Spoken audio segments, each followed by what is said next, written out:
Лет эдак 100 назад самоуверенный певец европейской цивилизации Ридьярд Киплинг написал знаменитые строки: «Да, Запад есть Запад, Восток есть Восток, и с места они не сойдут, пока не предстанут небо с землей на страшный Господень суд».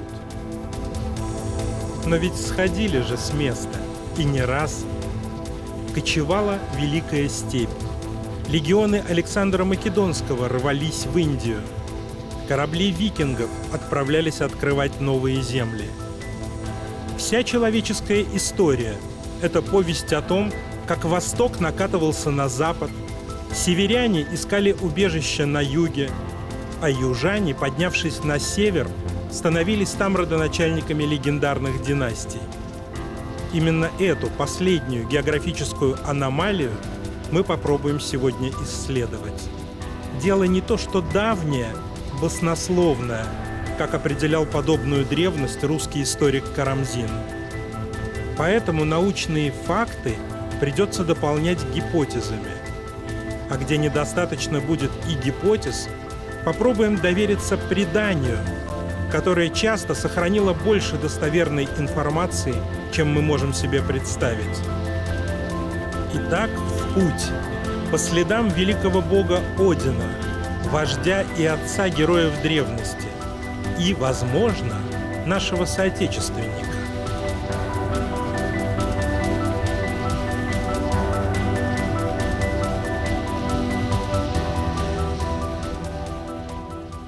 Случилось так, что в городе Азове объявился легендарный человек Запада. Вообще-то он был скорее типичным сыном Севера, но это уже детали. Для нас и сегодня любой европеец – человек, пришедший с Запада. А тогда, на пороге нового тысячелетия, хотя и сдвинулись незыблемые границы между Западом и Востоком, все-таки до окраин империи волны перемен докатывались с большим опозданием. Так что всемирные знаменитости нечасто баловали провинциальный русский городок своими посещениями.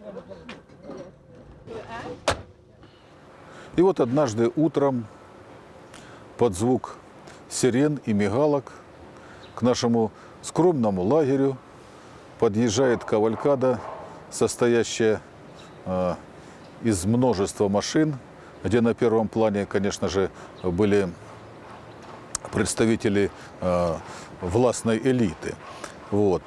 Местные жители были в панике. Что такое? В чистом поле вдруг возникла такая ситуация. В чистом поле Сергей Иванович работал на раскопе древнего кургана. Он согласился принять в экспедиции великого путешественника, чье имя знал весь мир. Этот человек побывал на всех континентах, окунул руки в воды всех океанов, а в самом конце жизни отправился в свое последнее путешествие. И оказалось, что путешествие это в наши края. И вот какими он сам их увидел. Тихо и равномерно текла жизнь в маленьком южно-российском городе Азове. И ничего особенного там не происходило. Разве что приезжал кто-нибудь, чтобы удостовериться в том, что знаменитая река Дон так же тиха, как и прежде, и несет свои воды в мелкое Азовское море, а оттуда в бесконечное Черное.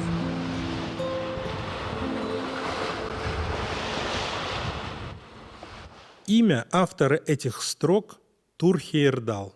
Он заслуженно признан самым великим норвежцем XX века. О том, что привело его в Азов, мы еще расскажем. Но сперва надо получше его представить.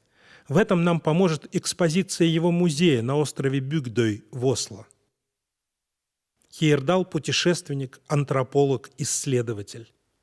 Он земляк бесстрашных мореходов древности, викингов. Тысячи лет назад они отправлялись в рискованные походы к неизвестным берегам. И он всю жизнь так же дерзко исследовал области, куда никто до него не отваживался вторгаться. Он шел на маячные огни предположений, которые более робкий сердцем исследователь счел бы пустыми мечтаниями. Вот у него было необыкновенное качество актуализировать любую страницу истории. Вот он отправился на Кон-Тики. Он просто провел эксперимент, понимаете? Он провел эксперимент. Он впервые в исторической науке, в науку ввел эксперимент.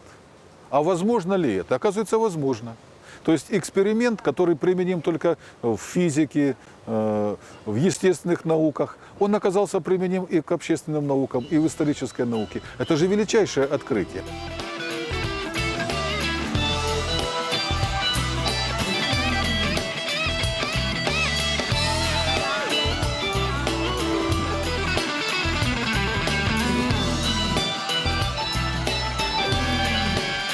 Кон-Тики плывет плот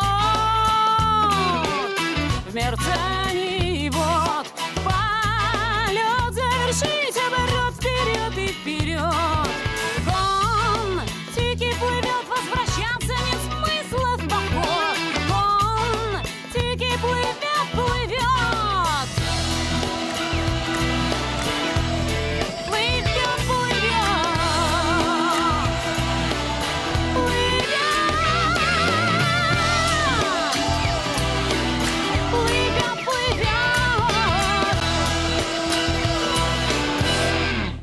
Каждая гипотеза, каждый новый проект Хейердала вызывал шквал упреков. Так нельзя, это не научно.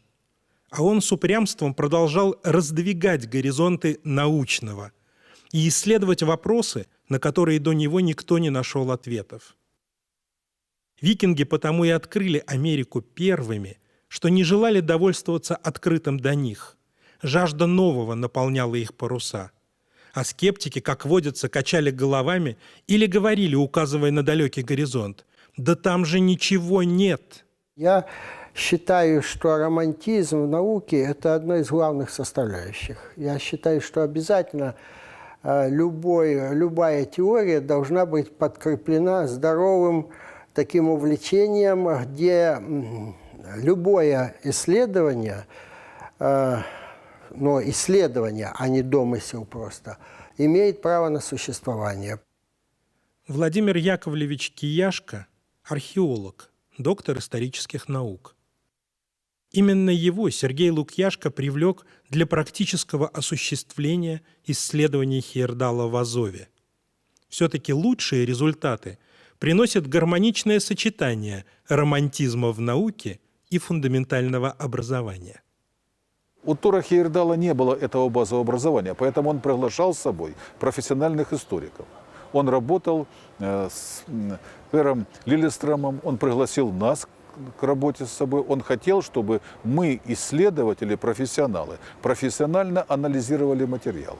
Вот эту задачу он перед нами и ставил. Конечно же, ежедневно после проведения раскопок мы собирались и обсуждали результаты работы, полученные в течение дня.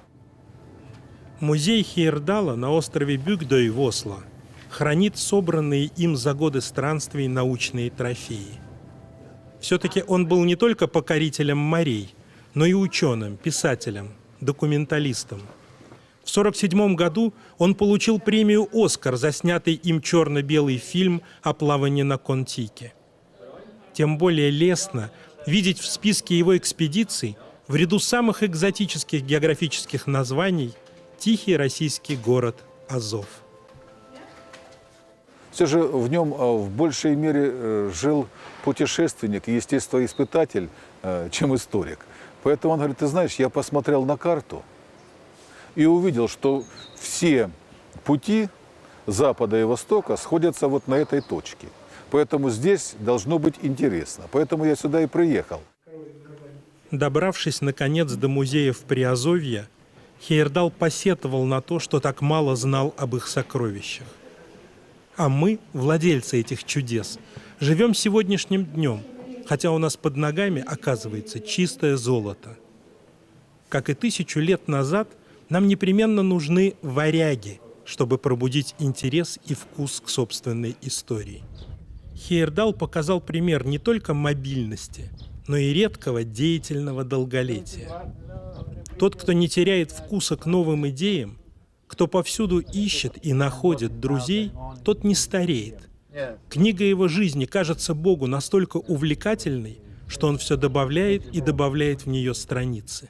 И вот когда он приехал сюда, уже о нем было столько известно, такой подвижный, такой энергичный. И вот этот человек в 86,5 лет, я тогда, это же было 10-12 лет назад, более бодрый, я за ним не успевал. Он шел так спокойненько, без остановок. А можно было просто порадоваться на него.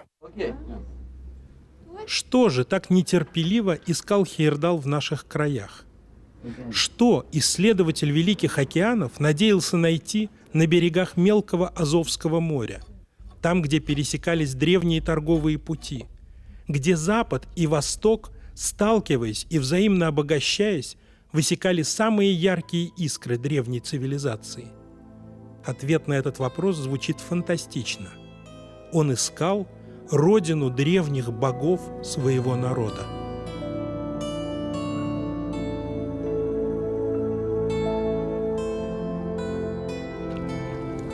Каждый образованный европеец хотя бы слышал об асах, легендарном племени небожителей. Их предводитель, волшебник Один, стал верховным богом северного языческого пантеона.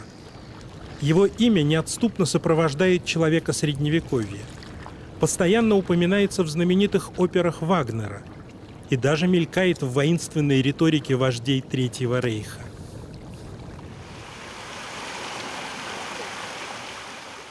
Основные сведения о происхождении Одина или Вотана мы находим в двух источниках – «Деяниях данов» Саксона Грамматика и «Эдди» Снорри Стурлсона. Оба упомянутых источника сходятся на том, что Один обитает в той части света, которая находится на юге, откуда он и совершил завоевание севера, употребив свое магическое искусство. Сын Севера, Тур-Хейердал не мог пройти мимо такой емкой географической метафоры. Ведь он всегда и всюду искал доказательства того, что народы древности влияли друг на друга гораздо сильнее, чем это принято думать. А тут Снорри Стурлсон строит свой поразительный мост через полконтинента. И Хейердал, как он сам говорит, решил поймать Снорри на слове. И не мудрено. Исландский скальд XIII века, советник королей, ученый и воин Стурлсон как будто более раннее издание самого Хейердала. Это человек, который собрал всю языческую мифологию, которая существовала в дохристианскую эпоху, и написал несколько мощных книг, посвященных как династиям норвежских и шведских королей, так и различным вопросам истории. Так что же говорят древние тексты о происхождении Одина? В исландской саге повествуется о том, что Один пришел с юга.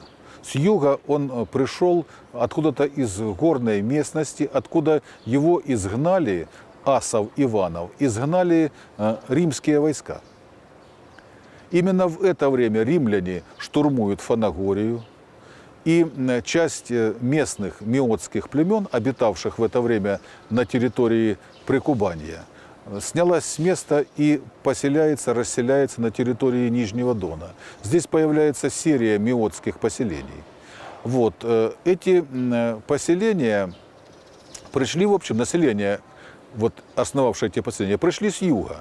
И получается буквальная калька с древней хроники. Это что, совпадение? Как только не высмеивали Хейердала за его желание искать в древних сагах точных географических указаний. Когда он объявил о начале Азовского проекта, специалисты дружно заключили, что проект основан на языковых недоразумениях. А газета «Осло-Постен» вышла с жирным заголовком на первой полосе. «Неужели Тур-Хейердал совсем спятил?» И все же в цепочке совпадений, перечисленных нашим экспертом, брезжит какая-то археологическая достоверность. А дальше происходит вот какая удивительная вещь. Один уходит вместе с асами, Иванами с юга, и здесь, на восточном берегу Дона, основывает город Асгард. Соблазнительно думать, что именно здесь, на берегах Танаиса, и был основан когда-то легендарный Асгард-на-Дону. Археологи подтверждают, в Азове действительно сохранились следы древнего городища, даже двух. Было бы интересно показать вам, что крепостное городище и подазовское городище, два древних города, существовавших на территории современного Азова, находятся на расстоянии прямой видимости. Это народы, которые жили, имели одинаковую культуру, одинаковое хозяйство, но почему-то жили раздельно. Асы были кочевники, ваны были земледельцы. Вот. Естественно, у каждого была своя религия. Стало быть, все происходило именно так, как написано в древней саге.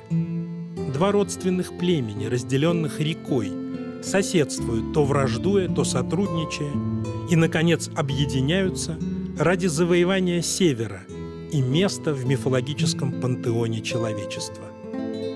Один из вождей, вернее, вождь племени асов, Один, увидев, что, видимо, не найдя возможности борьбы с римлянами, решил увести вот это объединенное племя на север. И вот здесь остались два его брата на месте, Ве и Вельве, а он с частью народа асов-иванов ушел на север. Придя в Скандинавию, там он покорил местные племена и стал во главе того объединения государственного, которое там образовалось. И вот мы стоим на берегах норвежского фьорда и оглядываемся в недоумении. Когда же начнутся чудеса? Говорящие звери, бессмертные духи, могущественные магические предметы. Пока что все укладывается в рамки традиционной политической истории. Племена и народы теснят друг друга, устраиваясь на жительство в общем европейском доме. Благодаря этому осваиваются новые территории и основываются новые царства. Один умер и был захоронен там по обычаю. Его труп был сожжен вместе с погребением. Скандинавы издревле своих покойников отправляли в потусторонний мир на кораблях. У Тура была совершенно железная логическая такая установка. Это Один, это не Бог, это человек, реальный человек. Он погибает, умирает и похоронен как человек. А божествление его происходит в более позднее время. Но жизнь его наполнена реальными событиями. Итак, следы Одина, не мифического героя средневековых песен, а вождя исторического кочевого племени, ведут в низовье Дона. Вот в чем заключалась сенсационная гипотеза Хейердала. Именно она привела его в Россию. Теперь нужен был местный эксперт, профессиональный историк, чтобы попытаться найти дерзкой теории материальные доказательства. После первой встречи с Сергеем Лукьяшко Хейердал пришел к заключению, что такого эксперта он нашел. Моя задача была определить наиболее приемлемые места производства работ. Дело в том, что крепостное городище на сегодняшний день застроено городской застройкой. Оно находится в центре города Азова. И найти место, где можно было бы раскопать и найти остатки древностей, было достаточно сложно. Но нам повезло. Азовский музей к этому времени получил небольшой участок, выморочный. И на этом участке можно было произвести раскопки. Участок находился вблизи берегового обрыва, и можно было предполагать, что там существуют в более-менее сохранном состоянии культурные слои. Второй участок я предложил исследовать на территории севернее выявленного ранее. Вот этот участок, на котором находилась раньше фабрика обувная города Азова. Этот раскоп с фабрикой обувной поразил Хейердала с самого начала. У меня есть несколько фотографий, где мы с Туром производим разбивку этого участка. Как только начали копать, это уже на следующий год мы начали копать на этом участке, то после первых же штыков пошел асфальт. Древняя площадь перед фабрикой. Тур пришел в ужас, говорит, что же мы здесь можем найти? А я его успокоил. Тур, если здесь асфальт, то под асфальтом будут нетронутые слои. И в самом деле мы вскрыли асфальт с помощью компрессоров, убрали щебенку из-под асфальта, и в первом же штыке обнаружился фрагмент иранского расписного сосуда. Тур поднял его, взял на руку и сказал: ты знаешь, вот если я кому-нибудь расскажу в Европе, что мы с тобой подняли асфальт и под асфальтом нашли вот эту вещь, никто не поверит. Второй раскоп находился в месте поприятнее, чем асфальтированный пустырь перед обувной фабрикой. Работали весело. Лопатами орудовали молодые ребята, археологи. А научное руководство осуществлял уже знакомый нам Владимир Кияшко.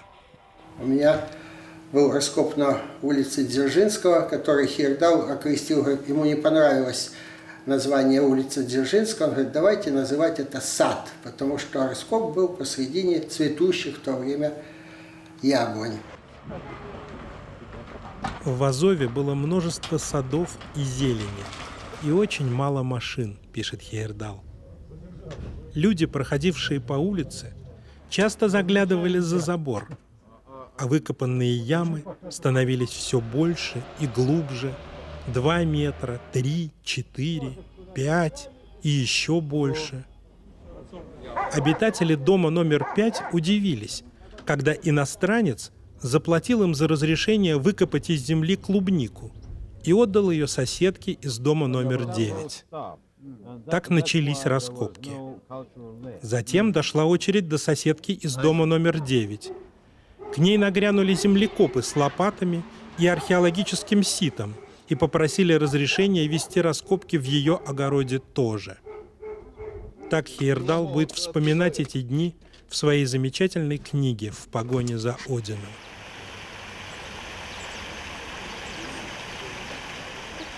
Но как быть с хронологией, этой безжалостной разрушительницей смелых теорий?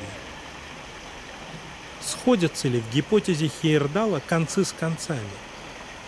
И есть ли вообще в полумифической истории асов хоть какая-то достоверная датировка? Время жизни Одина рассчитано по королевским династиям скандинавским.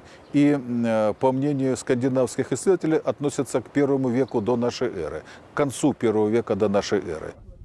А азовские городища, как считалось, возникли гораздо позже. Значит, Азов – это все-таки не Асгард, не город асов и их вождя Одина.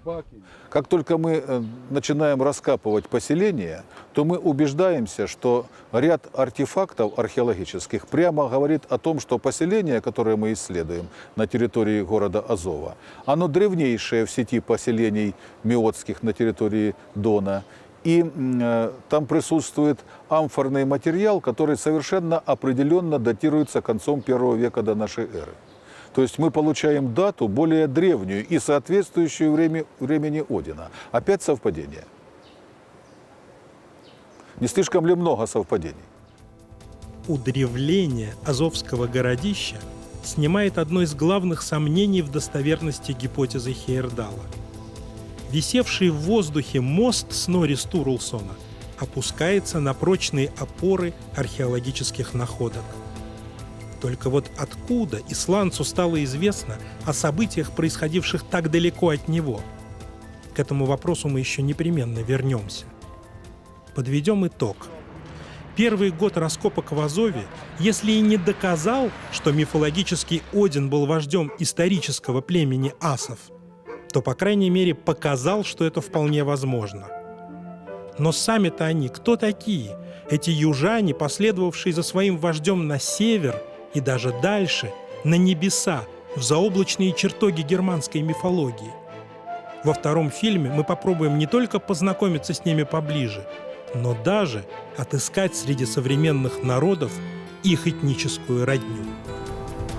Человек, не слишком сведущий в истории, возможно, удивится, узнав, что народы далеко не всегда жили там, где они живут сейчас.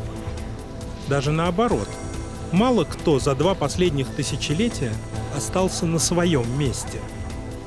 Почти про каждую из титульных наций на современной карте мира можно сказать «понаехали».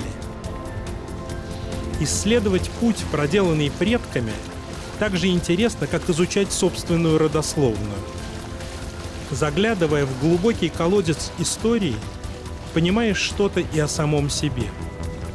И тогда голубоглазый блондин, живущий в современной Скандинавии, вдруг по-новому вглядывается в черты своего лица, узнав из авторитетного источника, что он, возможно, потомок выходцев с далекого Кавказа.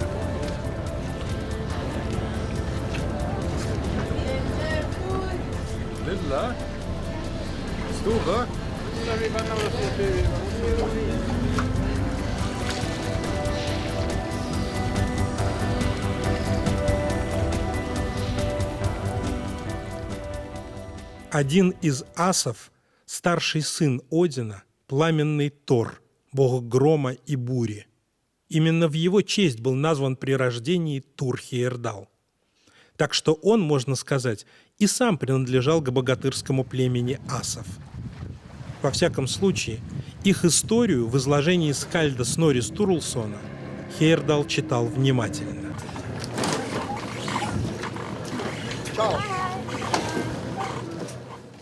Разбирая древнюю скандинавскую мифологию, Тор Хейердал обратил внимание на сообщение Снорри Стурлсона о том, что здесь у нас когда-то на Нижнем Дону обитали 2 племени – асы и ваны. Он спросил у меня, знаю ли я что-нибудь о племенах, которые здесь известны под именем асов или ванов. Его интерес был сразу же мне понятен, потому что эти племена достаточно известны по мифологии скандинавской – асы и ваны. Я ему сказал тут же, что асы – это в скандинавской мифологии легендарное племя, а в районах, в которых мы сейчас находимся, на Нижнем Дону, асы – это совершенно реальное живое племя, которое засвидетельствовано здесь историческими источниками. Так, среди личных имен жителей древнего Танаиса существует имя «быстрый ас», «стальной ас». То есть прямо показывают, что асы обитали здесь в непосредственной близости от Танаиса. Удивительно, что это никому не пришло в голову до Хейердала – сопоставить асов летописи с именем исторических племен, населявших Приазовье в начале нашей эры. Восток и Запад изучали своих асов порознь. И вот Тор Хейердал решил проверить эту гипотезу о том, что когда-то предки шведов и норвегов обитали здесь, на территории Нижнего Дона. Значит, для этого, когда он сюда приехал и посетил наш музей, он увидел здесь такие интересные экспонаты, что он уже от них оторваться не смог. Счастливый случай или научная интуиция привели норвежца в музей Азова, где он увидел легендарное сарматское золото. Возможно, дело рук тех самых асов, что населяют небеса скандинавской мифологии. Это достойное внимания зрелище, потому что сарматы, в общем, малоизвестный народ. Он больше известен в исторических документах, чем в музейных показах.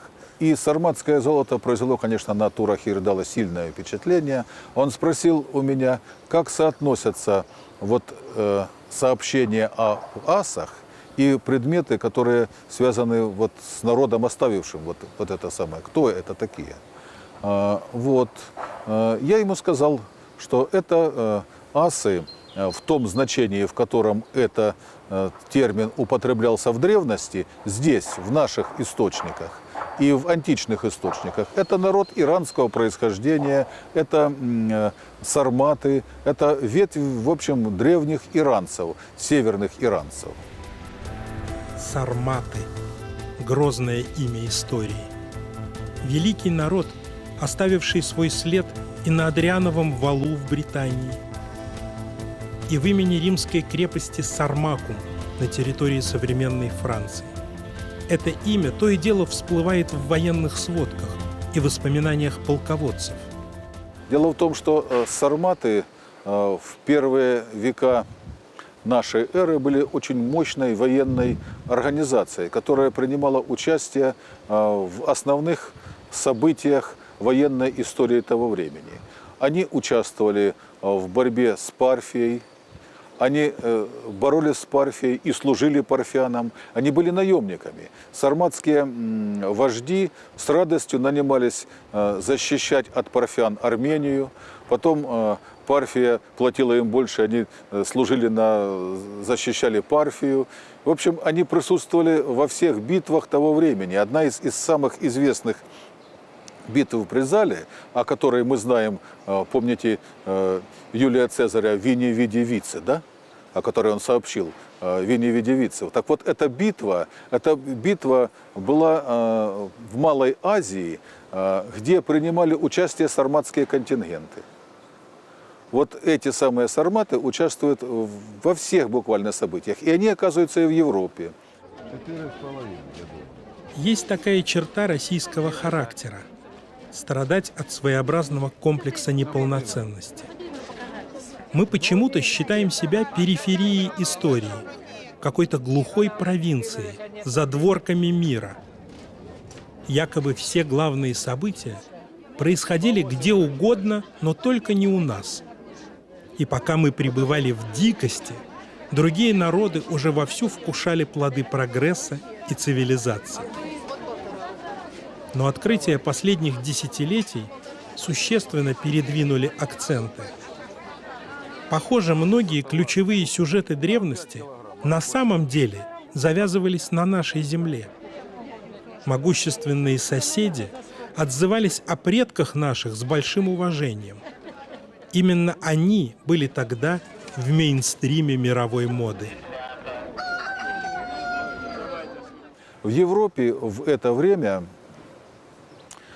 начинается такое удивительное явление, которое называется сарматской модой.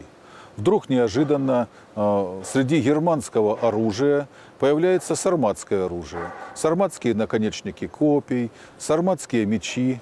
Иногда на подобного рода предметах находятся сарматские тамги. Или даже так, на предметах немецких, явно немецких, вдруг появляются тамги сарматские. Это явление получило в археологии название сарматской моды. Вот эта мода вдруг возникает в Европе. Она не случайна. Она возникает в тот момент, когда Рим испытывал серьезные затруднения в борьбе на Востоке. И все же остается загадкой. Откуда Снорри на своем острове в Северной Атлантике, как пишет Хейердал, мог узнать о событиях, происходивших в южно-русских степях? Каким образом в XIII веке в Европе становится известна история первого века до нашей эры? Каким образом сохраняются известия? И мы задавались этим вопросом. И ответ на этот вопрос у меня лично созрел. Я готов его озвучить. Я предполагаю, что события, описываемые в саге, есть своеобразная интерпретация, передача информации из боспорских хроник, не сохранившихся хроник боспорских царей. А боспорские цари, боспорский царь скрывался от преследования римлян в Армении. Он там был со своим двором, он там пробыл, Митридат, я имею в виду, пробыл там со своим двором, провел там зиму, а потом вынужден был уехать из Армении, хотя его армянский царь принимал великодушно. Поэтому какие-то следы хроник, царских хроник, официальных хроник царедворцев могли сохраниться где-то в древних документах той же самой Армении. И каким-то образом они попали в Европу. Каким образом? Ну, есть одна версия, которую открыл, в общем-то, Хейердал. Я ее не проверял, у меня нет такой возможности. Но он говорит о том, что Сёгурда Мудрого воспитывал в Париже в XIII веке в монастыре монах-армянин по происхождению. Вот такая очень призрачная линия, но все же связи существуют между информацией со стороны древних армянских рукописей и средневековой Франции, куда эта информация могла попасть. Армения – это маленькая страна, укрытая в складках Кавказских гор, всегда играла значительную роль в связях Запада и Востока. Вообще, народы кавказского происхождения в средние века все активнее вторгаются в жизнь Европы.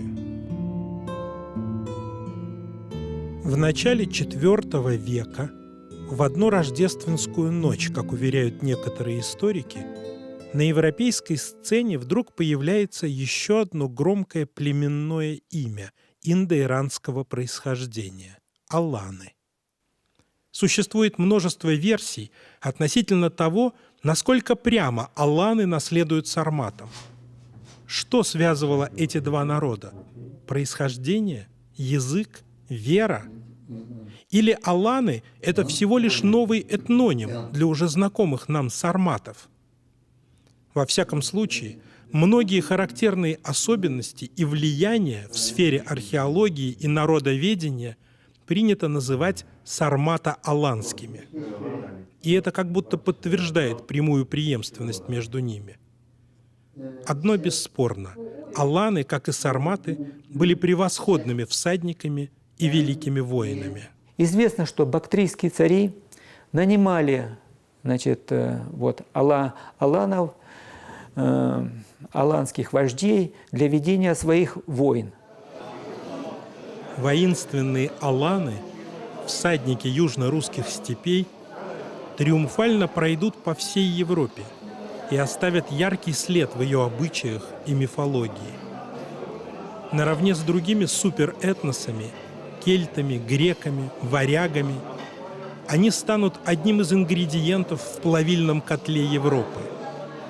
Их генетический маркер проявится в крови многих народов. И, что, вероятно, особенно важно для нас, они оставят нам своих прямых потомков, как живое напоминание о тектонических процессах становления европейского цивилизационного типа. Изучение аланов не было научной целью Хейердала. Его в первую очередь занимали асы, упомянутые в младшей Эдде Снорри Стурлсона. Но в Ростове, а потом в Азове, он узнал, что от древних асов до сегодняшних осов всего один шаг. Ему лично я говорил о том, что асы, осы русских летописей и современные осетины – это одна генетическая линия. Он прекрасно это знал. Причем вот что интересно. Осетины являются также потомками сарматов. Даже в том случае, если сарматы и аланы – это не один и тот же этнос, сменивший имя во время великого переселения народов. Обычаи и культурные традиции осетин сохранили и донесли до нас духовное наследие древних кочевых народов юга России. Если племенные ветви двух индоиранских народов когда-то и расходились, в наши дни они вновь сошлись в осетинском генеалогическом древе. Но, как это часто бывает с наследством, нашлись и другие охотники заявить о своих правах на славное прошлое. Причем главную закулисную роль в этой сомнительной претензии на родство с героями германской мифологии сыграли самые неподходящие и недобросовестные спекулянты от истории. Знаете, ведь во время Второй мировой войны, когда немцы захватили Ростов, в 1942 году они уже прекрасно понимали, что победить Россию самостоятельно они не смогут. Им нужны были союзники. И вот они нашли этих союзников. Они нашли союзников в лице казаков. Они начали утверждать, что казаки – это асы, потомки того самого Одина. И поскольку это казаки и немцы арийцы, они признавали за ними это право, они сформировали в течение короткого времени здесь, в Ростове-на-Дону, сформировали дивизию фон Панновица. Дивизию из обманутых мальчишек, которые вот на Театральной площади здесь, в Ростове, под звуки музыки вступали в эту самую армию. Правда, толку от этой дивизии фон Панновица было немного. Они совершали лишь карательные операции, а в боевых действиях не принимали участие. Но вот этот поиск союзников произведен был. Произведен он был на основе совершенно свободной трактовки исторических сведений.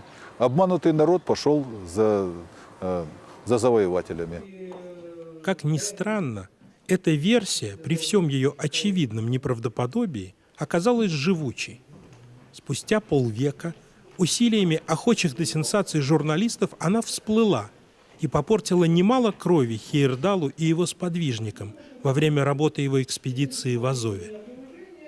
Пошли какие-то сплетни о нем, о его жене.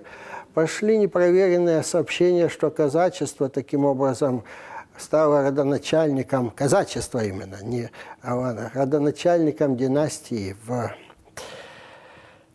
Скандинавии. В общем, очень много газетчики писали желтого. И даже из нас пытались вытянуть, сколько ваши студенты получают у Хейердала каждый день. А что, значит, вот вы нашли скелет, а почему и так далее. Вот какое-то такое нужно было, какая-то клубничка обязательно. Поэтому я и не только с тех пор, я всю жизнь копаю и всегда с этим сталкивался, но тогда было что-то необыкновенное. Просто замучили такими вот не научными, а сенсационными. Один даже мне прямо так и сказал: у журналистов правда то, что вызывает общественный интерес. Не то, что действительно правда, а то, что востребовано. Вот это и есть правда. Я говорю, ну так какая же это правда? Вот у нас другая правда. Неужели недостаточно общественного интереса в том, что средневековые европейские источники, возможно, рассказывают о событиях древней истории Приазовья, что народ, живущий в современной России, является прообразом германских богов? А для того, чтобы подтвердить или опровергнуть эту теорию, нужно усилия международного сообщества ученых и проводить эту работу на огромной территории, начиная от Алтая и вплоть до Северной Африки, везде, где прошел этот великий суперэтнос Алан. К сожалению, Хейердалу не суждено было закончить начатую в Азове работу. Как ни молод он был душою, какой не отмерил ему Господь долгий и плодотворный век, однако же и он, как Один, оказался смертен. Старший Эдди есть известные строки, которые в полной мере относятся к Хейердалу. «Гибнут стада, родня умирает, и смертен ты сам. Но смерти не ведает громкая слава деяний достойных». Великому исследователю не дано было ответить на вопрос, который наперебой задавали журналисты азовским археологам. «Ну что, вы нашли меч Одина или ключи от Асгарда?» Но ведь не в этом ценность гипотезы Хейердала. Мы не претендуем на земли, когда-то завоеванные асами, даже если среди нас живут их прямые потомки. Мы не тужимся доказать, что все на свете придумали и открыли мы или наши предки. Мы только признательны великому норвежцу за то, что он добавил еще одну яркую краску в картину нашего прошлого. Честь Хейердала, с моей точки зрения, заключается в том, что он обратил внимание России в конечном счете, на свою собственную историю.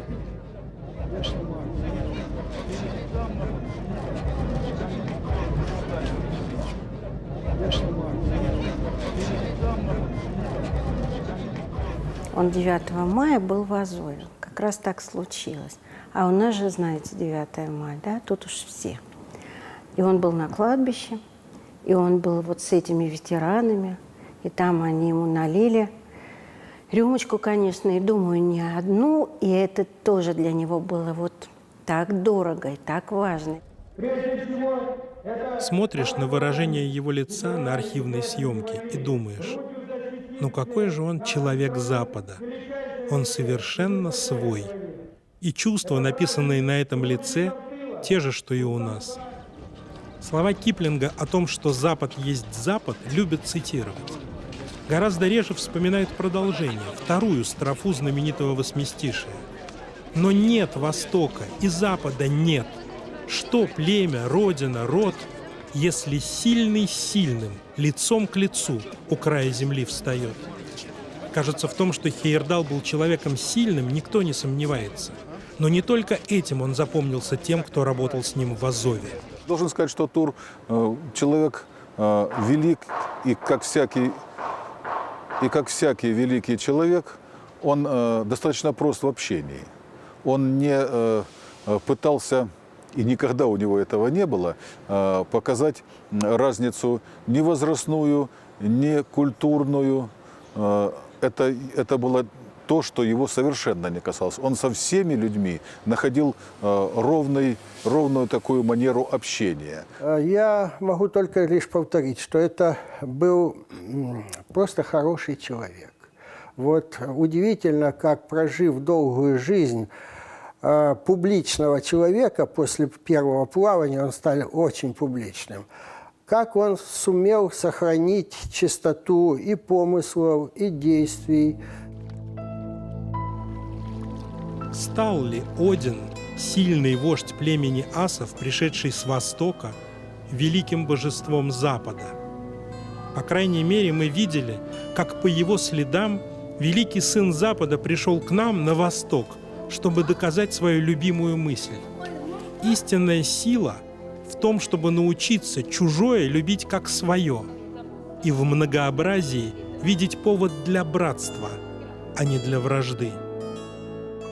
Знаете, у Тура есть совершенно изумительное выражение. Он говорит о том, что я много путешествовал по миру, но я не видел границ. Границ не существует. Границы существуют в головах людей. Вот мнение человека мира, который знал мир, который объездил этот мир и любил его. Вот это осознание единства человечества, оно гораздо важнее, оно лежит в основе нашего культурного генезиса и дальнейшей судьбы цивилизации. Но в основе единства человечества – любовь каждого из нас к своей земле. Человек мира – это тот, кто идет навстречу миру как посланец своего народа. И подлинный патриотизм нисколько не противоречит вступлению свободного человека во всемирное братство людей.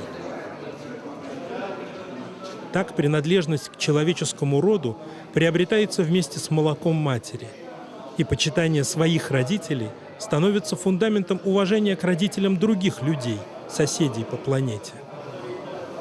Меня всегда поражало, что понятие патриотизма у нас, у цивилизованных народов в целом, размыто. Оно наполнено какими-то абстрактными символами, неизвестно какими. А для австралийского аборигена понятие патриотизма совершенно конкретно. Вот у этого дерева мой предок отдыхал, а у того родника он пил воду.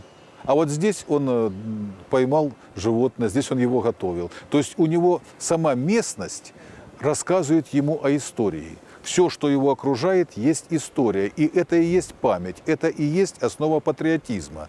Вот в отличие от многих других территорий, скажем прямо, территория Осетии просто наполнена этими памятниками. У вас куда ни глянешь, в какую сторону ни посмотришь, везде есть некое содержание, которое необходимо знать, которое доступно и которое, на примере которого воспитывается вот это самое чувство гордости и любви к собственной родине. Вот чем следует заниматься. Любое кругосветное плавание заканчивается тем, что человек возвращается домой. Боги и люди, уроженцы Запада и Востока, Севера и Юга, мы все возвращаемся, обогащенные новым опытом, который помогает сильнее любить нашу единственную Родину, видя в ней одной отражение мира, которому нет конца. Не возвращайся, Турхир дал мне сказал, наш шарик земной до нелепого мал. Там за чертою встретишь всех, кого кто-нибудь потерял, но они не узнают того, кем ты стал. Ком-тики плывет плот, мерцает